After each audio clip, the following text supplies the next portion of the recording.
Sizzling topics, keeping it real. She's got answers and so much appeal. Learn a little, laugh a lot, agree or disagree.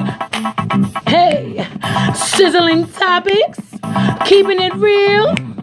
She's got answers and so much appeal.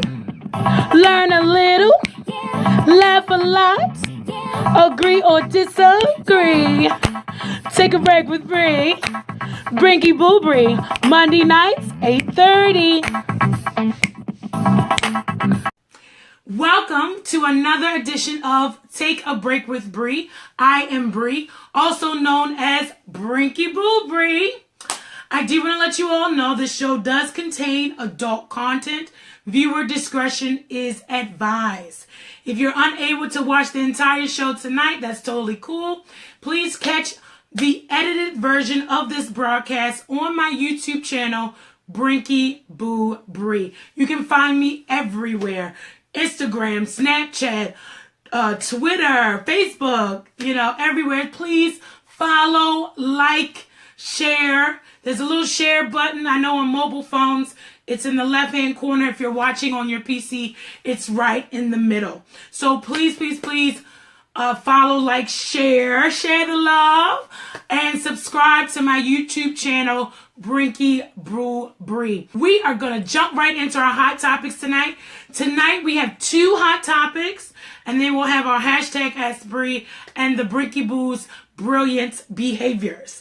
All right, so our hot topics for tonight are intimacy without sex and things smart people never say. So, intimacy without sex. Now, this topic came up in a conversation last week, and I've touched on it a little bit here and there, especially in our Valentine's special where I talked about romantic gestures. So, you do not have to be married. And you can also be married, and you can also be in a long-term relationship. You can be in a short-term relationship. So intimacy without sex is for everyone, okay?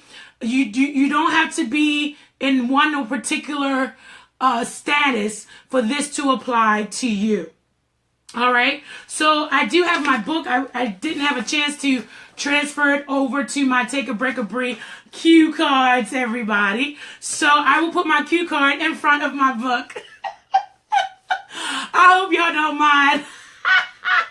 So, all right, intimacy without sex. I went online and I checked out healthywomen.org. And basically they said the exact same thing I was thinking. Intimacy is not about sex. Intimacy is about being together. It's about closeness. Okay? You may say, okay, Bri, but that's like romance. Absolutely. That's exactly what it is. So, how can you be intimate without sex? So, y'all talk to me. Do you think there's ways you can be intimate without sex? Because I have a couple of things that you can do that I know. And I said this last week, because I am a Christian and I want to live a God-filled life, you have to search out these types of things. We do want to be in relationships as single Christians, single ladies. We want to be able to fellowship and be one with one another, and things like that. But we don't want to sin against God. So what can we do to still be intimate and still be one with our partner? What's going on, Corey? Hey. So these are some things that you can do. Janae said affection, dates, etc. Absolutely. And to dive right into the nitty-gritty of it. Now, I said this in my Valentine's special. The number one thing that you can do to be intimate without sex is actually touching. Just touch. The touch. When you touch someone in a way, it touch is so powerful. Because if someone's my friend, I'm just going to tap their arm, tap their shoulder, maybe tap their leg, or so forth and so on. But when you are involved with somebody, or you like somebody even, your touch will linger. Lingering hand holding, lingering. I mean, you would probably go from the top of the shoulder down to the wrist. Lingering touches, okay? You can also kiss, hug, stroke the cheek. Oh my Lord, when you stroke somebody's face, that's like amazing. Okay, so remember, touch is so powerful. That's how you can be intimate without the actual intercourse. All right? Run fingers through a person's hair. And you can take it a little bit step further if you have that strength. Now, I'm not giving you all any advice if you are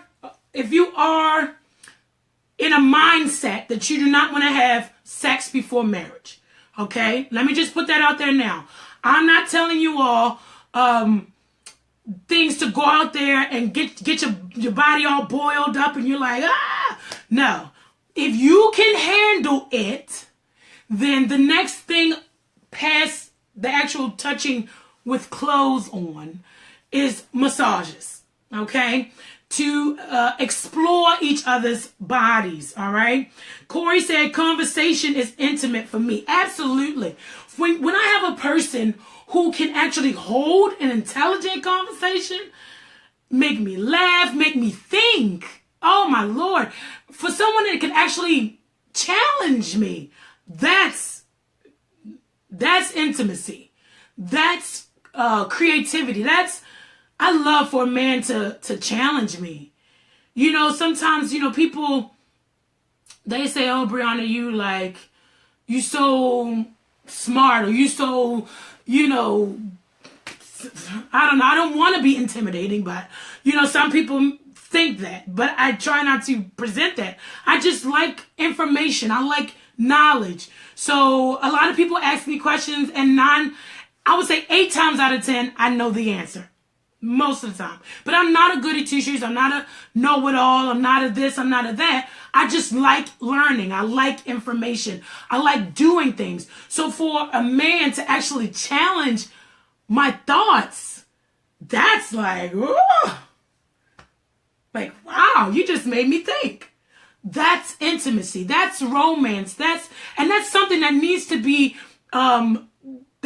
present in a relationship, no matter where you are. If it's a relationship that's just starting, if it's a long-term relationship, if you've been in a marriage for 10, 15, 20 years, that's how you can still have the fire of intimacy. Because, they were talking about in healthywomen.org, sometimes your partner is having some issues. They're not feeling sexual in regards to they don't want to have sex. There could be erectile dysfunction. There could be a surgery. There could be health issues that would prevent actual physical intercourse. Janae said challenge is attractive. So attractive. Another thing that I just mentioned, holding hands. You ever see an old couple walking down the street holding hands? It's like the sweetest thing in the world. So if we actually mimic that as young people, as middle-aged people, and it's the simplest thing, but it's so powerful to actually just be walking down the street holding the hand of your partner. Or around, you ain't got to have all this PDA and your hand down their pants and, all that's unnecessary. I'm not saying that. Sometimes the simplest thing could mean so much. Let me tell you, so much. Okay? But definitely holding hands is a good way to maintain a relationship. Holding hands. And then holding hands when you least expect it. Maybe somebody just told her, I don't know, they sad, they happy, they mad, they whatever. Holding hands, stroking the cheek, hands through the hair, all that kind of stuff. Touch. Also, if you're in a relationship for quite some time, how about just a month or 2 months or whatever? Challenge yourself. Pretend like you're you're a brand new couple. Pretend. Why not? They always say role play or whatever. Role play like you're a brand new couple and the sexual tension is there. You don't want to, have the sex. Oh, it's like, what do they say? You don't want a one night stand. So you pretend. All what does William Shakespeare say? All the world's a stage and we are merely players. So pretend like y'all in a brand new relationship. Hey, boo, you won't call me tonight? And y'all been living together for 15 years. Hello? Just pretend. Bring some spice, some fun, okay? Another thing. Now, again, this is not for the faint at heart. If you do not have the willpower, please don't say Brinkyboobri told me. Brinkyboobri said it and she put a disclaimer, okay? There is such a thing as outer course, okay? I'm keeping it real. I'm being real as possible, okay? Outer course is basically heavy making out. There is such a thing, all right? Totally up to you. Now, with outer course, if it gets too much, you pull away, you take a breath, and you go back into whatever you was doing, okay? There is such a thing as outer course, all right? So we're going to move on to the next one. The next one is develop new interests, okay? This is how you can be intimate without intercourse. Maybe go on long walks in the park, a stroll at night, walk the dog together, take a class together, a cooking class, a dance class, what do you call it? A pole dancing class, line dancing, whatever, dance classes. Do the sip and pay together. Do things together. And you won't even have to worry about the sex part of it. Okay? These are things where you can be intimate. And I'll review everything from the top once I come back around. Okay? So for this item, develop new interests that you can do together. One thing that they said in the article was cook together, turn on the music real loud, and dance around the kitchen. Hello? Just enjoy each other's company. But you have to do that by being with each other.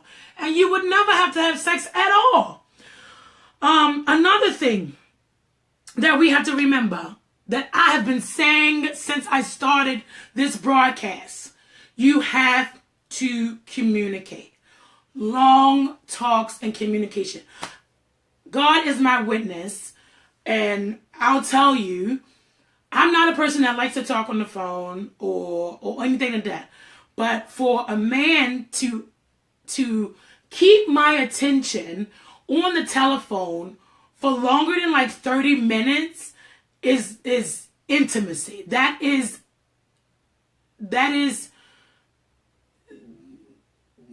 shows that this person cares about what I have to say, and vice versa. Because not only can you talk, but you have to listen as well. So I got a comment. Janae said, "Be spontaneous. That's how you keep the fire burning. Sometimes we get too comfortable. I know I'm truthfully guilty. Learning. Absolutely. We all have to learn. Absolute and tootin'. All right. So going off with intimacy." Conversation. I'm not saying just talk, because we all know what we talked about before. Women like to talk, and most of the time men are listening. But when a man is actually talking, ladies, let's take the time out to listen and see what they have to say. Okay? That is part of intimacy. And the thing is, in relationships, silence can mean comfort. Silence can mean you're used to this person. It's you've gotten to this comfortability where you two can be in a space and it's silent. But on the flip side of that, you have to remember, silence can also be you have nothing left to say. So that's not good in a relationship. So you have to really evaluate what this silence means. Is silence, I'm comfortable with this person that, blah, blah, blah, blah, blah, or whatever. Or it's just that we just really have nothing to talk about. And I've always said, in order for a relationship to last, or even to mean anything genuine, you have to be friends first. You have to. Now, I know you may say, oh, Bri, you're single. How you know? I do know in the relationship that I have been in, I have never been in, well, one time. But most of my relationships were long term. So long term that, families were brought into it and, everything like that. We were friends. So this is the thing is that when you get to a point to where, our lives went separate ways, but I can't say I never found the time where I actually never had anything to talk about. So we have to really evaluate the period of silence. What does silence really mean? Is it good or is it bad? All right. I also looked into thoughtcatalog.com, and this article was written by Samantha Burns. Okay, she gave some tips for intimacy as well. Sending flirtatious texts. Let your partner know you are thinking of them. Just randomly send a text. Hey, bub, what you doing? Or you can send a voice message. That's sometimes really cool.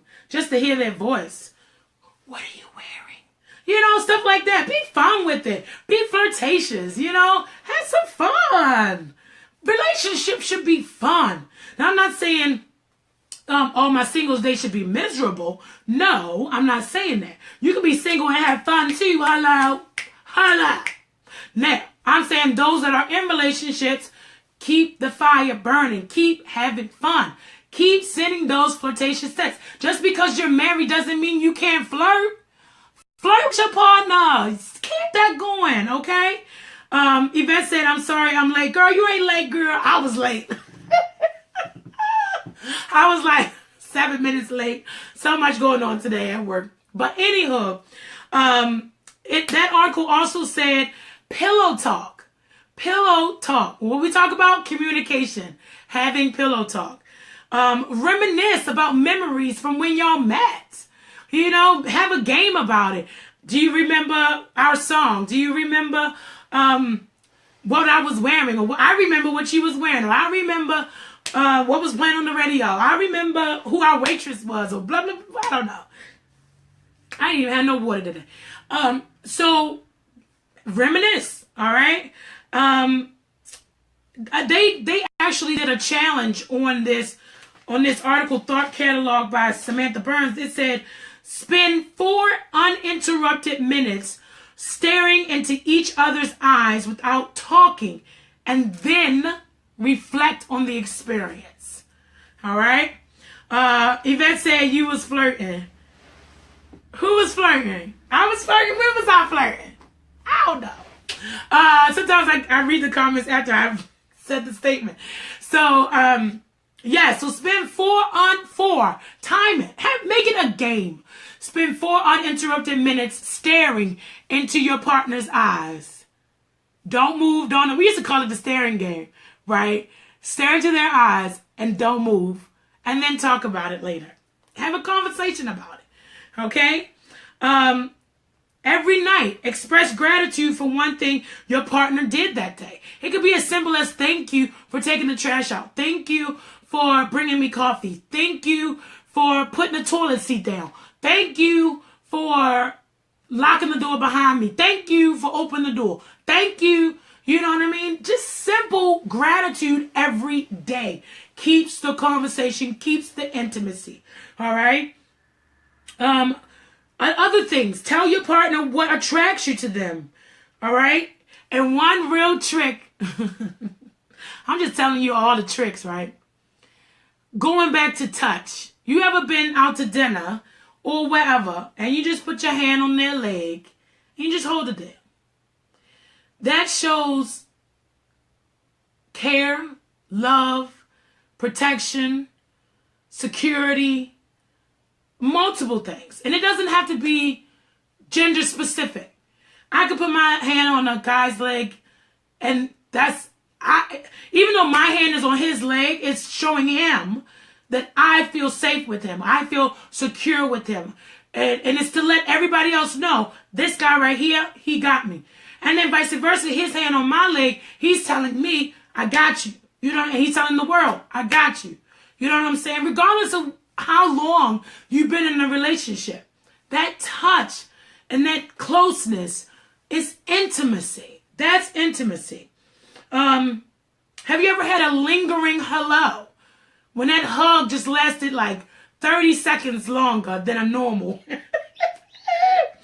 Okay, and always remember, intimacy needs TLC. This is intimacy without sex. How can you be intimate without sex? I got some comments here. Yvette said, that's why you was late. Oh! Yvette said I was flirting, and then I said I was late, and she said, I was late, and she said I was late because I was flirting. No. No. Girl. Marion said, so true. A thank you goes a long way. Definitely a thank you goes absolutely a long way.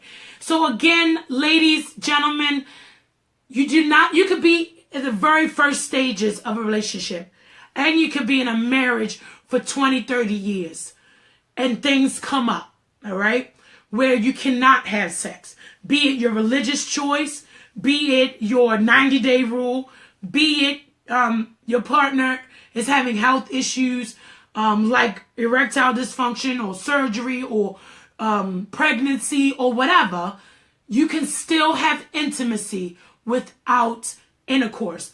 It is possible. Touch, being together, time, conversation, closeness. Half the time, that's really all it takes, a lot of the time, to feel love. Time. The two T's, time and touch and time. Time and touch. I want y'all to hashtag that. Touch and time. Time and touch. Touch and time and touch. All right? Spend some time and take the time to touch. I'm just coming up with phrases. Take the time and spend the time something touching. Something. I have to go back and review what I said. Corey said, Bree, hey love, hey book. Yvette said, I'm outside. Bye. You can catch me on the replay on YouTube, Brinkyboobri. So it is 9 o'clock. We are good on timing. This is intimacy without intercourse, okay? And just to review, we talked about from healthywomen.org, intimacy is not about sex. It's about closeness. Yvette message, hashtag time and touch. Time and touch. Yes. Touch, be kiss, hug, stroke the cheek, run your fingers through the hair. Hold hands. Y'all all see those old people holding hands? We need to learn something from old people. Hold some hands. Okay? Pretend you're a new couple. There's outer course. Develop new interests. Talk. Be one with each other. Play the staring game. Say thank you every day. Pillow talk. Have fun. And you can do this at any stage of a relationship. Any stage. All right? So, we're going to move on to our next topic. Yvette said, watch it, I'm old. And I bet you hold some hands. Don't you hold some hands with your husband? Hold them hands, girl. I know that's right. Marion said, time and touch. Presence is key. Absolutely. Time, touch, and talk. Time, touch, and talk. Time, touch, and talk. Those are the three elements of intimacy. Those are the three elements. Jesus. I'm so excited about a phrase. Time, touch, and talk are the three elements of intimacy without sex. Time, touch, and talk. All right? So, we're going to move on to our next topic, which is boom, boom, boom. Things smart people should never say if they are smart. Now, I know all of my viewers are very intelligent. and you will agree with every single thing I'm about to say. Right? Right. Sabrina said no communication, no touchy. LOL. She put the LOL. The LOL. Time. Now, it doesn't have to be sexual touching, where you're touching each other's, like, genitals. But the shoulder, the face, the neck, the arm, the leg. Yes. Yes. It doesn't have to be full out grope. You know what I mean? But light, lingering love. Light, lingering love. Hello? Light, lingering love. I need to write a book. Intimacy Without Sex by Breonna Jackson. I'm going to write a book, y'all. I'm going to write a book. Corey said, what's the subject? The subject is, the first subject was intimacy without sex, which has lingered into our second topic, which is things smart people should never say. So we have finished intimacy without sex, and we're going to go into the things that smart people should never say. Number one, smart people should never say, this is the way it's always been done. Boo. Boo, boo, boo. If you say that in a work environment, in a organizational environment, church or whatever, if you say this is the way it's always been done, then you're showing that you have no growth. You're showing that you're used to everything being the way it was. That's not smart. Smart people would never say that. Smart people would say, well, a few years ago we did it this way, but I'm open to new ideas and innovations. It shows that you are a thinker, okay? So smart people would never say, this is the way it's always done. All right? Got some comments here. Marion said, you are too excited about this topic. I know, right? Corey said, true. Absolute tootin'. Another thing smart people should never say, it's not my fault. Laying blame on someone else and not actually taking accountability for your mistake is not smart. All right? If there is a mistake that is made, again, you apologize for the inconvenience, or you apologize for it's pretty much the inconvenience when in regards to customer service. I apologize for the inconvenience. I'll make sure I take every effort to fix this issue or see what we can do. You should never, ever, ever put a person up against a wall where you just say to them, I can't help you. Or you just say to them, no, no, no. Never. If you work in customer service, no should never be an answer. Even if you can't help them, just say to that person, to that customer, to that colleague, to that employee, I will make every effort to investigate your problem, investigate your issue, and see what I can do. We should never say it's not my fault. Or you can even say, I apologize on behalf of the company for your inconvenience. That is the phrase right there. All right? Smart people, and I'm basing all this stuff from Huffington Post by Travis Bradbury, all right? And I agree with everything he said. It's not my fault. And then, going off of it's not my fault, you should never say I can't. Because then you're telling the person that you're talking to that you're just not skillful at all. I can't. You could say, again, I will make every effort to learn this process or to research how to do this. I will, blah, blah, blah. You need to be a forward thinker, everything needs to be forward, not back and retreated and negative. I can't. It's not my fault. We ain't used to do it this way. What they call a negative Nancy. You'll never get anywhere in life. And again, smart people know that. Smart people would never, ever say that. All right, I have some comments here. Sabrina said, educated people don't say it's not my fault. That's childish. Corey said, oh, it's not my problem, or it's not my problem. Absolutely. I can't stand when there's something in a, oh, hey, Tanika is here. She's from London, everybody. And she's up. It's got to be like 1 or 2 in the morning there. Thank you so much for coming in to, Tanika and watching. That's Missy B, everybody. You can check her out on YouTube under Missy B. All right. Thank you so much for coming in today. So again, we had this is the way it's always been done. It's not my fault. I can't. The next one is it's not fair. Boo hoo, who the ha who.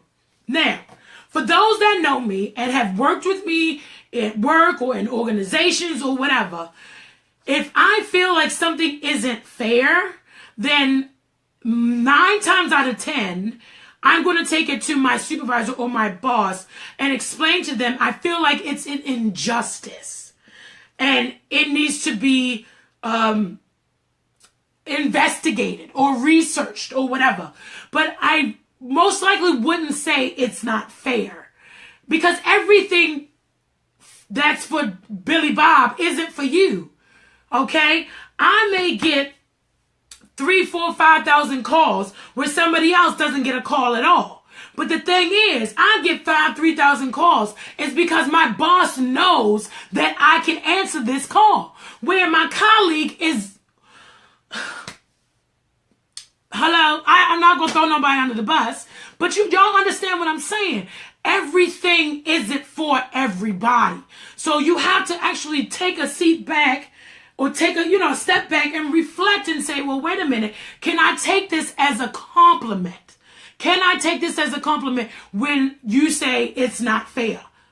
But is your boss giving you this task, or is your boss giving you all this extra work because they know you can do it? And I know sometimes you feel so stressed out, so blah, and maybe not even tonight, but I can say, a witness, I do a lot of administrative work at my job. I do a lot of administrative work at my job. And sometimes it can be a little taxing. But at the end of the day, when corporate comes, or, somebody that needs a report written like a college essay, they're going to ask me. And then my name gets out and about at the corporate level, at headquarters. Brianna wrote this. So the opportunities will come, all right?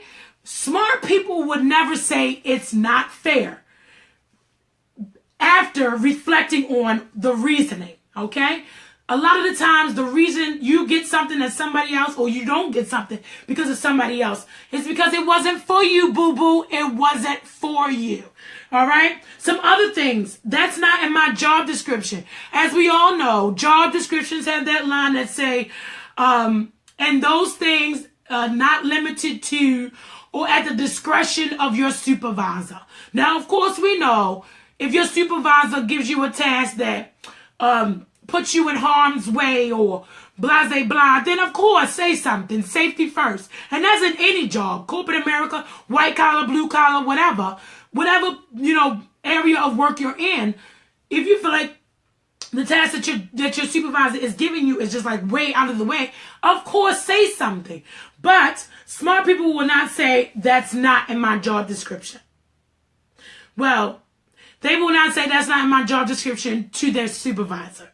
That may be cafeteria talk, or what they call it, water fountain, water tank talk, or whatever it's called, where you watering hole. I don't know what they call it. Y'all know what I mean.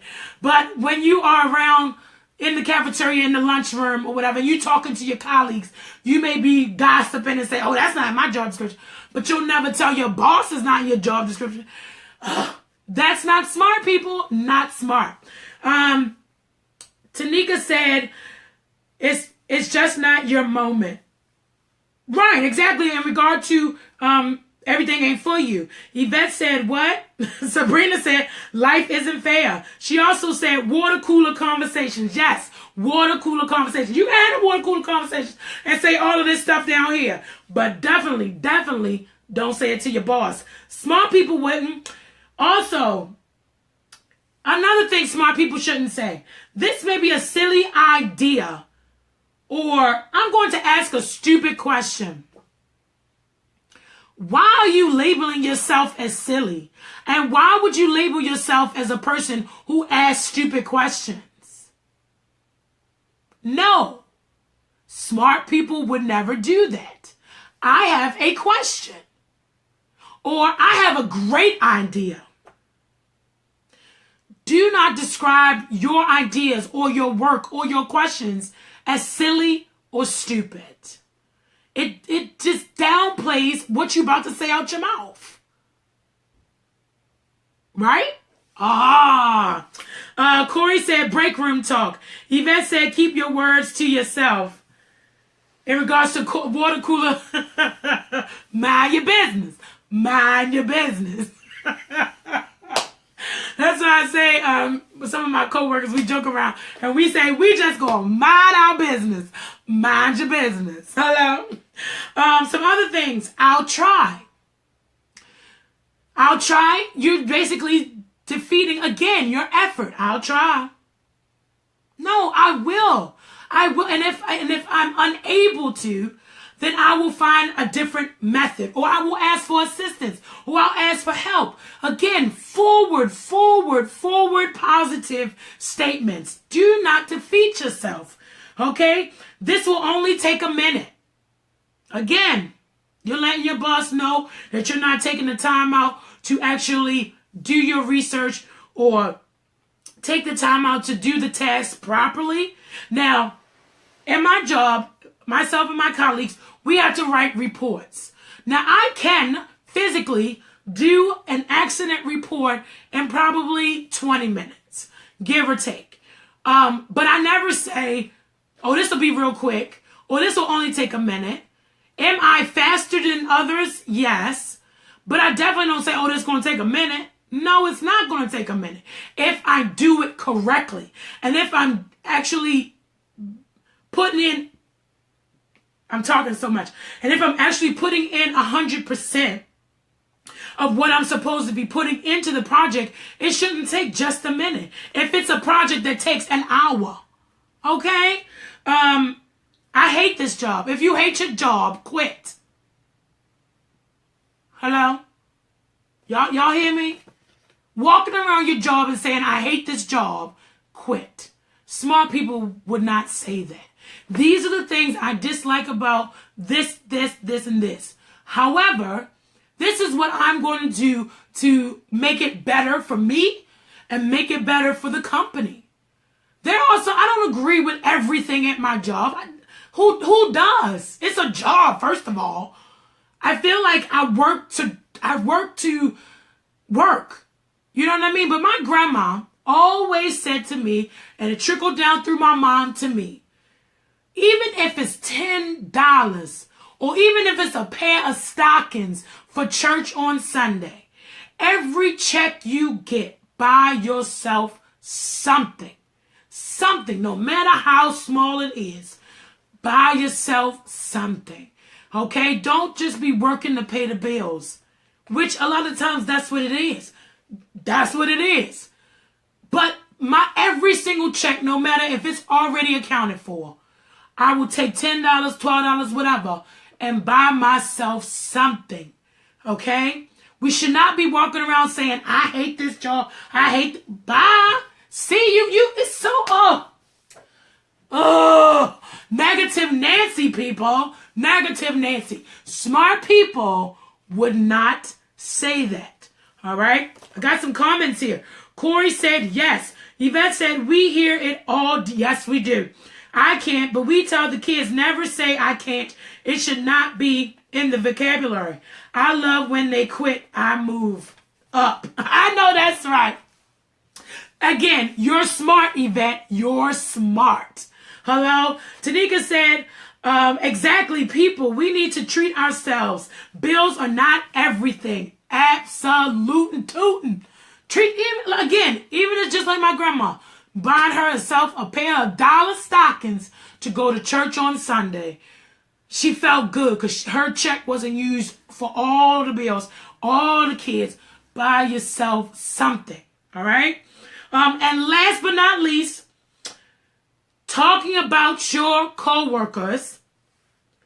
1, to your supervisor. 2, to other colleagues in a negative light. He's lazy, he's incompetent, he's a jerk. First of all, if the person is lazy and if the person is incompetent and if the person is a jerk, 9 times out of 10, everybody knows he's lazy, he's incompetent, and he's a jerk. Everybody knows this. So now you become the topic of conversation. Oh, you know, this person always gossiping, always saying this and this and this and this. What about her? Okay? Don't be that one. Don't be that one.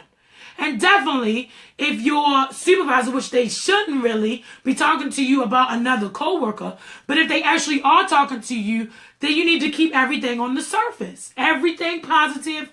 You know, there are some people that do one task better than the other. And that's everywhere, not even just at my job. It could be in the organizations or church or whatever, or people that you prefer to work with. So you can talk about it in that light or in that way and keep it positive on the flip side of it. So just to run down really quickly, some things smart people will never say. This is the way it's always been done. It's not my fault. I can't. It's not fair. That's not in my job description. This may be a silly idea. I'm going to ask a stupid question. I'll try. This will only take a minute. I hate this job. He's lazy, incompetent, and a jerk. Those are things that smart people should never, ever say.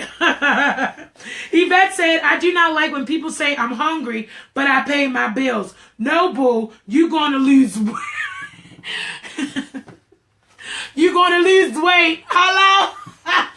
And sometimes I treat myself to food. Hello? Because y'all can see I'm a big girl. I'm plus size. I ain't got to lie. Hello? I embrace my plus sizeness. Hello?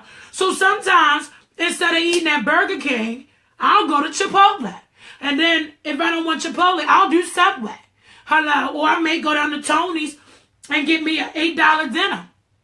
You kind of, do I want to spend $3 today and go to Taco Bell? Or do I want to spend $10 and go to Chipotle? Hello? So, treat yourself. Treat yourself. Yvette also said, I'm not saying don't pay your bills. Pay something on it. That's my mama always told me. Pay something. If your bill is $329, pay them $29. I mean, she told me pay my bills. I'm not saying that. I'm just saying pay something. She gonna get me. Pay something, y'all. Pay something. Yvette said, I'm going to eat. Amen. Amen. Let the church say amen. All right. So that closes out our second topic on things smart people should never, ever, ever say. All right. We're going to move into our, let's see, hashtag Ask Brie. I had a hashtag Ask Brie, and I'll talk about this in try to wrap it, keep it quick, because I definitely, even though I didn't start on time, I want to end on time. Because I don't want to hold you all, because I know my shows are like actual long talk shows. So I greatly appreciate those who actually stay around and those that watch on the replay. Thank you so much. The question I had was, what's the difference between love and loyalty? Now, my answer to that, what's the difference between love and loyalty? Or what would you rather have, love or loyalty?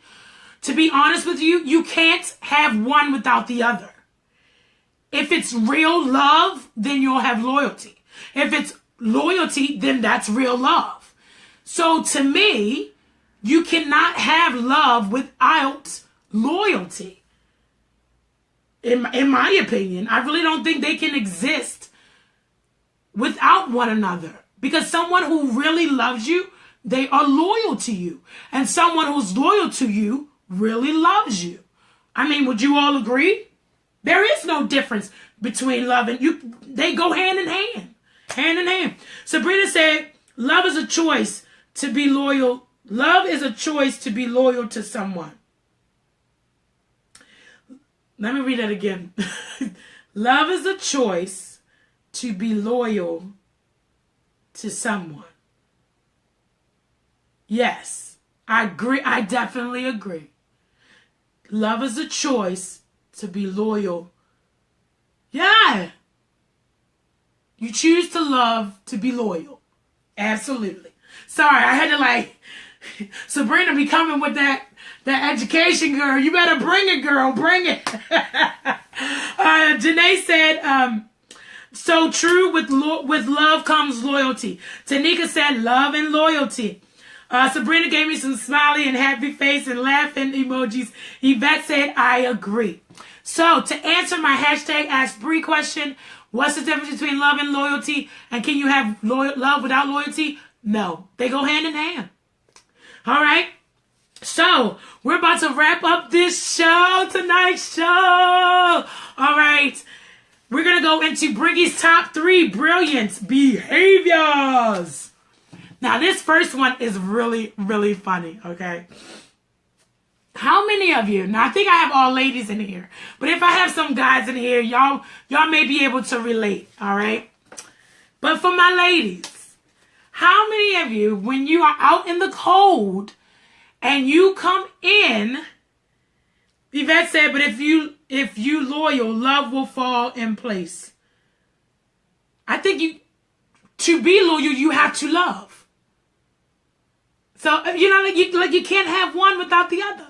But anyhow, yes, it's almost simultaneously. But yes, so Brinky's top 3 brilliant behavior. Number 1, you coming in from the cold and you're undressing and you're taking your bra off and everything just hurts. Hurts. You're taking your bra off and you're like, oh, because it's so stiff from the cold. Am I the only one? I hope I'm not the only one. Because it was freezing cold last night or the other night. And I'm just like, oh my gosh, it is cold. So I'm getting some laughing faces. So I guess I'm going to take that as y'all agree. Y'all with me? Y'all with me? Okay. When your breasts are just so sensitive because it's cold outside. And it's like, oh, okay. All right, I'm good. Okay. Sabrina said, what? Question mark with some laughing emojis. All right, Brinkyboobri. I'm a little silly tonight. Brinkyboobri, brilliant behavior number 2. Now, this just may totally be me, or I don't know, but I think the majority of America goes through this. Don't you hate when you get like a pimple in your nose or in your ear? Oh, it is like the most excruciating pain ever. I mean, you can have a pimple here, I mean, wherever on your face, acne, but when you get one in your nose or in your ear, it's like somebody just like really scarred you for life. Like, oh my goodness. We got some comments. Do you change shipment? She said, LOL. Yvette said, hi, sister-in-law. I guess she's talking to Tara Shipman. I just said her whole government. I'm sorry, Tara. I'm sorry. New change. Tanika said, thinks it's very cold where you are. She's laughing because it is kind of cold. But I don't even know what our elevation level is compared to London. But I do London gets a lot of fog. But here in Maryland, we're called America in miniature because everything that's in America is in Maryland, be it valleys, oceans, mountains, all that kind of stuff. So our weather in Maryland is like everything. So we get snow, then we get heat, we get humidity, we get hot, we get the fall, we get everything in Maryland. Maryland is the only state that's considered America in miniature because we have all of the landscapes and all of the weathers in America. Yvette said, my nose, yes. And she also said, I cry. Oh, pimple in your nose or in your ear. So painful. So, Brinkyboobri, number 3. All right, check this one out, y'all. When you don't buy something because you think you can make it at home. All right? And then you never make it. You just don't make it. So you go back to the store and you buy it. Or you decide to buy it because you know you'll never make it. Now, they have these really, really cute vases or vases, however you want to say it from wherever you are. Some people say vases, vases, tomato, okay?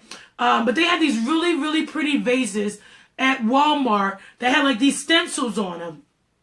And I was like, and it was like $2.50. I was like, I can make that.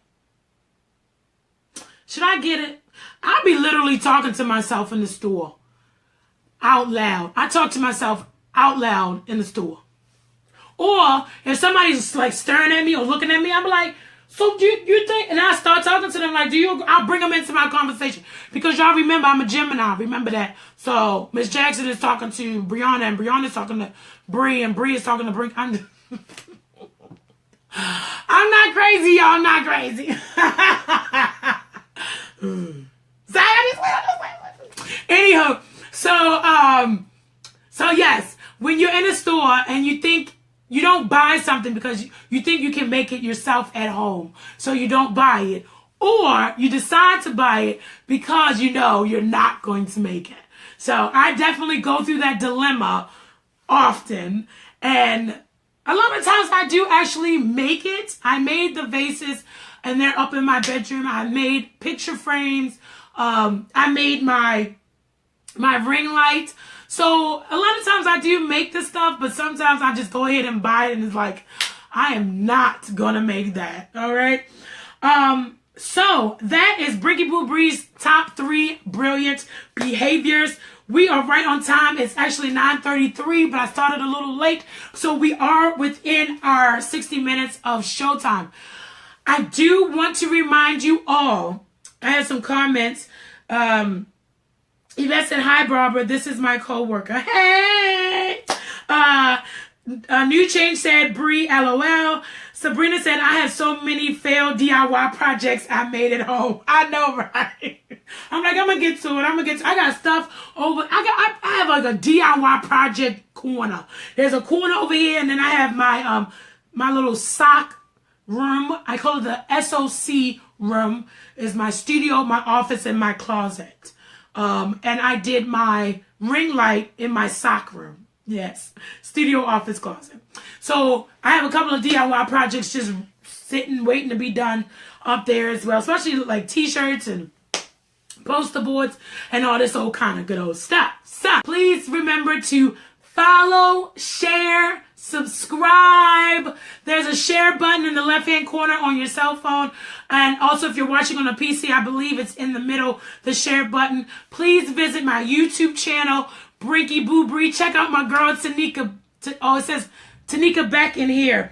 But she's Missy B on YouTube. Check her out, all right? She's awesome. She's from London, everybody. And y'all talk about me with accents. You know what I mean? So definitely check out my girl, Tanika. She has some really good videos on there. And her accent is, like, amazing. So, again, follow, like, share, subscribe. Brinkyboobri. And I hope you enjoyed tonight's show. And I will see you next time. Hello. Bye.